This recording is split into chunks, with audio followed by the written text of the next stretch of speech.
O Homem do Céu, capítulo 5. O caminho da perseguição.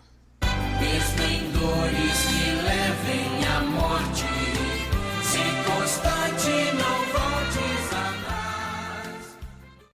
De forma maravilhosa, Deus ia salvando a muitos e enviando-os como novos conquistadores de almas. À medida que isso acontecia, a igreja em nossa região foi crescendo em graça e em número. Contudo, a oposição logo se levantou contra nós. A conversão de tanta gente chamou a atenção das autoridades. Antes de nós, não havia nenhum cristão em nossa vila.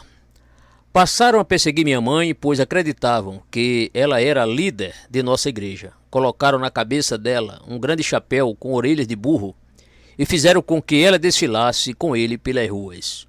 Obrigaram-na a participar de aulas de reeducação para ajudá-la a reformular suas opiniões incorretas. Depois que assumi a posição de líder da nossa igreja, a pressão passou dela para mim. Vinham sempre perguntar onde eu estava, mas ela se limitava a ignorá-los e a fingir que não estava entendendo o que eles falavam. Depois de algum tempo, eles a deixaram em paz, achando que ela havia enlouquecido. A primeira vez em que fui preso, eu tinha 17 anos. Nos anos seguintes, em várias ocasiões, fui detido e interrogado pelo Departamento de Segurança Pública. Em vez de nos enfraquecer, a perseguição nos fortaleceu. Quanto maior a pressão, mais fogo e amor havia para espalhar o Evangelho. Éramos como os filhos de Israel durante a escravidão do Egito. Mas quanto mais os afligiam, tanto mais se multiplicavam e tanto mais se espalhavam, de maneira que se inquietavam por causa dos filhos de Israel. Êxodo 1, verso 12. Meu pai morreu em 1977. Estava fraco e subnutrido havia muito tempo e, por fim, aos 66 anos foi para a presença de Deus. Entretanto, o câncer que o Senhor havia curado em 1974 nunca voltou. O enterro dele foi um momento de grande emoção para mim. Embora soubesse que ele era salvo e estava no céu, senti uma saudade imensa, pois ele apoiava meu ministério e sentia orgulho de mim.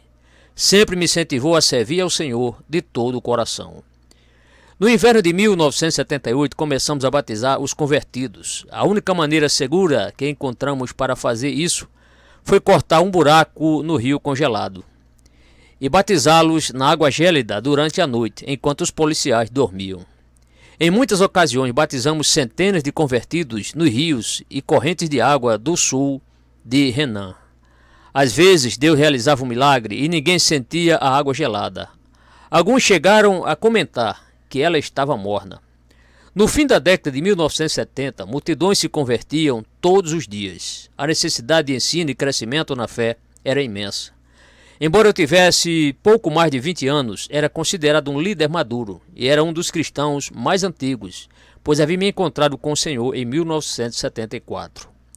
O ano de 1980 foi fenomenal para a igreja em Renan. Lembramos-nos deste ano como a época em que Deus realizou inúmeros milagres grandiosos, muitas curas e falou de maneira sobrenatural através de muita gente. Vimos nesse ano maravilhoso a igreja crescer tremendamente. Mais tarde, os convertidos de 1980 se tornaram líderes da igreja de Deus por toda a China. A província de Renan foi para a China uma espécie de Galiléia, lugar de onde saíram muitos dos discípulos de Jesus. Perto de Nanyang, centenas de pessoas, tanto cristãs quanto incrédulas, viram um lindo barco flutuando em um mar de nuvens sob o local da reunião. Muitos pecadores se arrependeram e entregaram a vida a Cristo em consequência desse sinal e maravilha. Na vila de Fen Suiling, colina divisora de águas, também em Nanyang, um incrédulo estava à morte devido a uma doença prolongada. A família nunca ouvira o evangelho. Uma noite Jesus apareceu a esse homem e disse: "Meu nome é Jesus, eu vim para salvar você."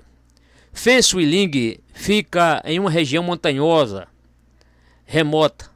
Os pregadores ainda não a tinham visitado. Não havia igreja nem pastor. Então me surpreendi ao chegar lá e descobri que o evangelho se espalhara por muitas vilas e que dezenas de famílias já haviam colocado a fé em Cristo.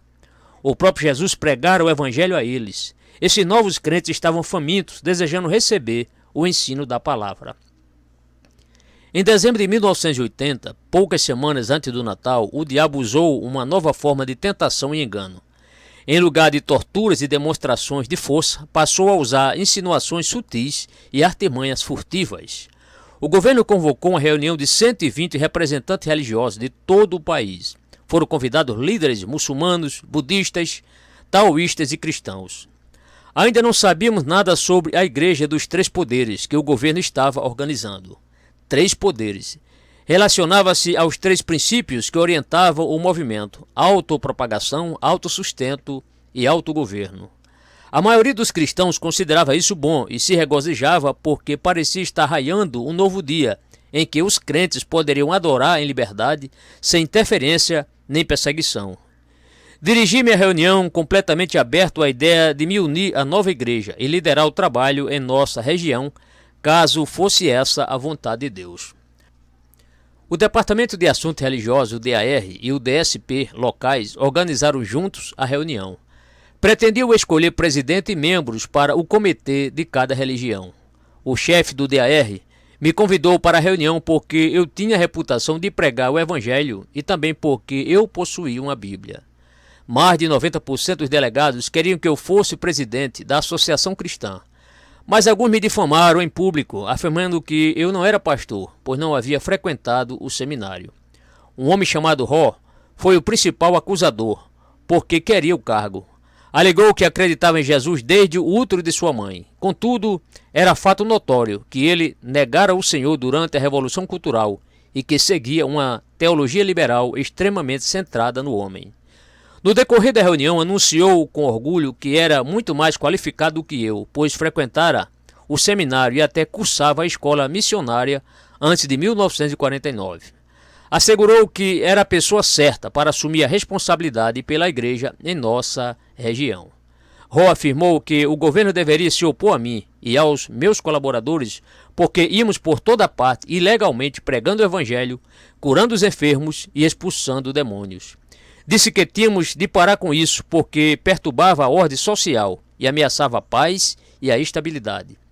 Ele gritava comigo, irado.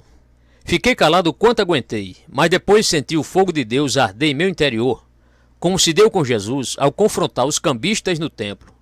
Ró terminou sua fala. O líder do DSP se levantou e insistiu com ele para continuar a acusar os falsos cristãos como um.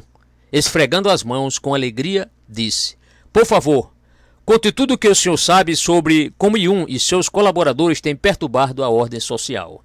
Confesse a sujeira de seu cristianismo. Conte como esses falsos pastores estão tentando destruir nossa nação." Ró sentiu-se honrado e voltou a se colocar em pé. Com orgulho, declarou: "Nós, os verdadeiros cristãos, temos muitas queixas contra os falsos cristãos como Yun. Enchi-me de ira ao ver aquele homem difamar e envergonhar a igreja de Deus na frente dos incrédulos. Não conseguia mais me conter. Levantei-me e ordenei a ele que, em nome de Jesus Cristo, calasse a boca." A reunião virou um tumulto. Eu estava cheio do Espírito Santo e, com palavras poderosas vindas do Senhor, proclamei: "Esta reunião não agrada a Deus." Apontei o dedo para os que alegavam crer em Jesus. "Vocês deveriam se vergonhar e serão julgados pelo Senhor.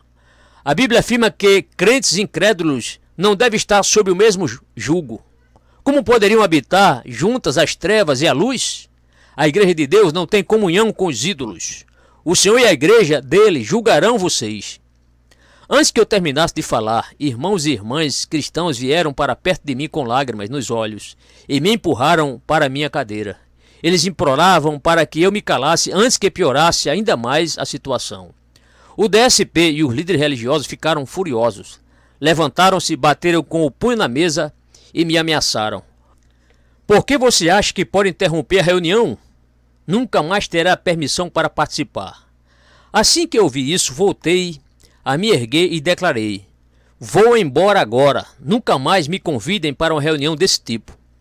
Foi assim que o Senhor me levou a dar minha vida pelo Evangelho na China e a trabalhar pelo crescimento das igrejas domésticas. Naquele dia, viu que o reino de Deus jamais se mistura com a política. O alvo final declarado do ensino marxista é a erradicação completa de toda religião.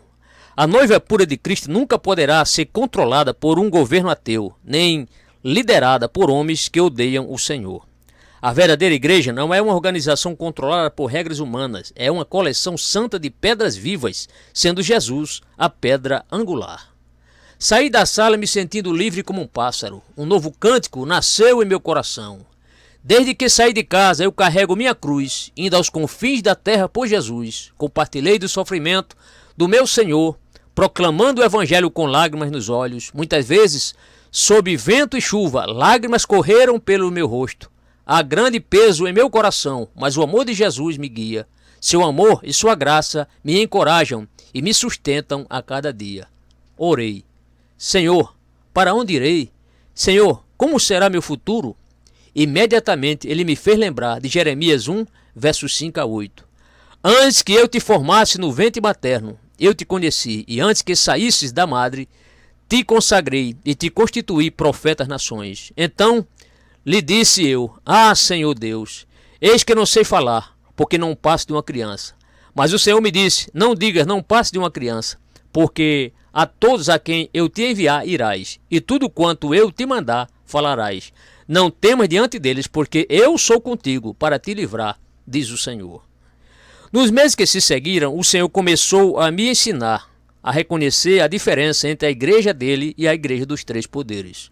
O governo criara um movimento patriótico das três autonomias e permitira igrejas abertas legais. Contudo, sabíamos que fizera isso apenas para tentar controlar os cristãos e inserir o programa político nas comunidades religiosas. Consideramos crentes dos três poderes pássaros engaiolados. Sim, eles são capazes de cantar para o Senhor, mas têm as asas cortadas e estão em ambiente controlado.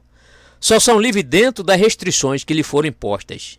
Nas igrejas domésticas desfrutamos da liberdade para voar para qualquer lugar aonde Deus nos levar e para cantar do fundo do coração. Fomos libertos da gaiola e não pretendemos entrar nela de novo. É fato conhecido que os pássaros presos em gaiolas têm dificuldade para se reproduzir. Isso também vale para a maioria dos crentes confinados na estrutura da igreja dos três poderes. Os cristãos das igrejas domésticas amam a liberdade, vagueiam pelo país, por todos os lugares aonde o Senhor os leva e proclamam o evangelho a todas as pessoas. E a reprodução ocorre em ritmo bem acelerado. Sabemos que há gente fiel a Jesus na igreja autorizada pelo governo da China hoje. Conheço muitos pessoalmente e aprendi a admirá-los.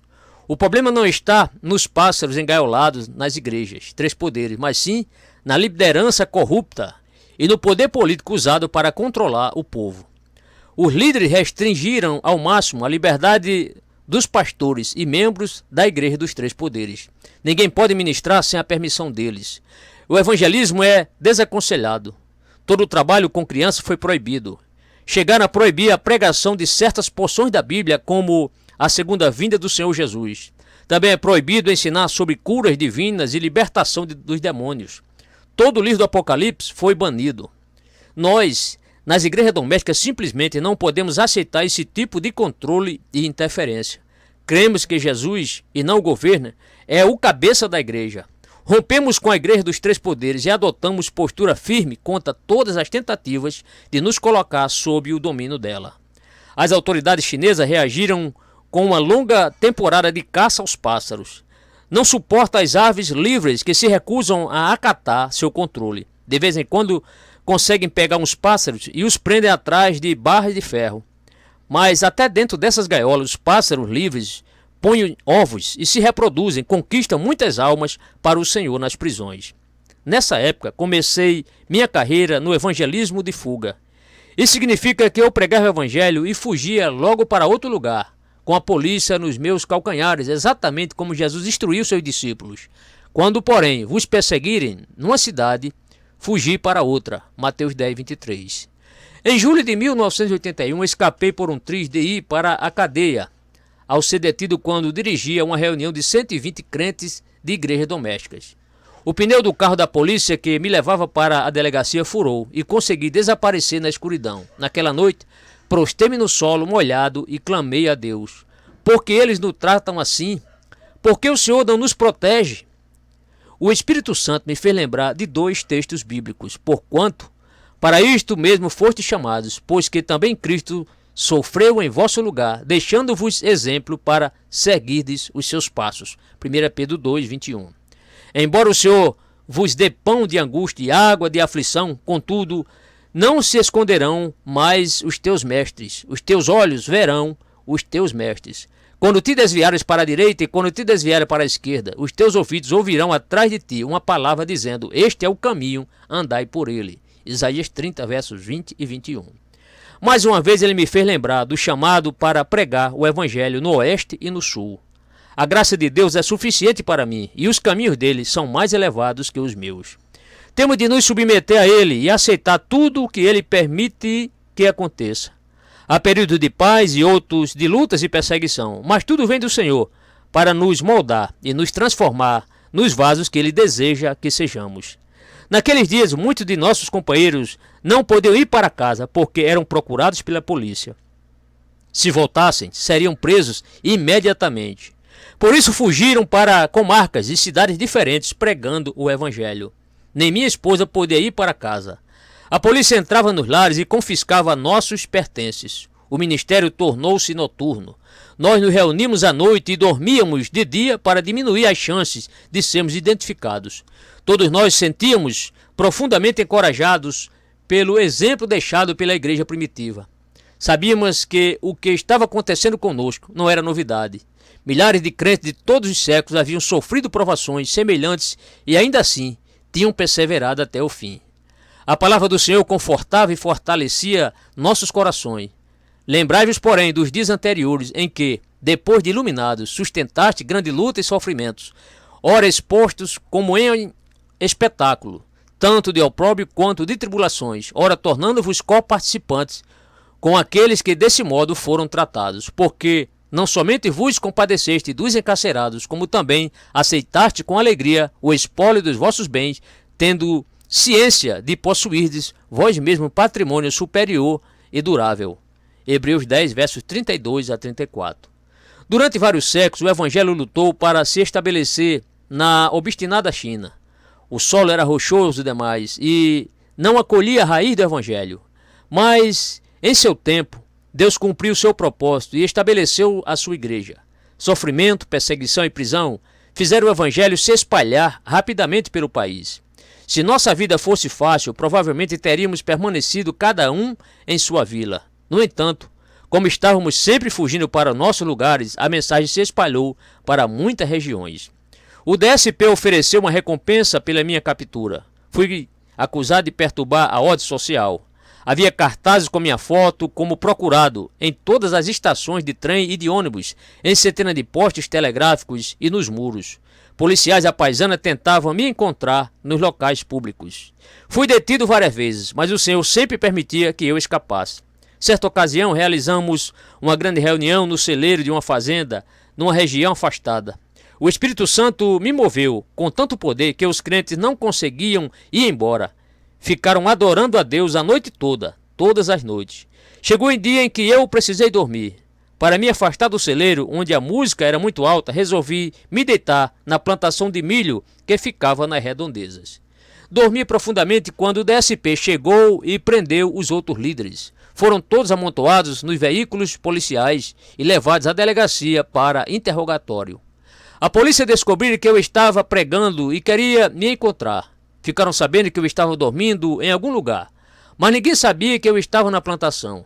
Os policiais revistaram todos os quartos e prédios, mas não me encontraram.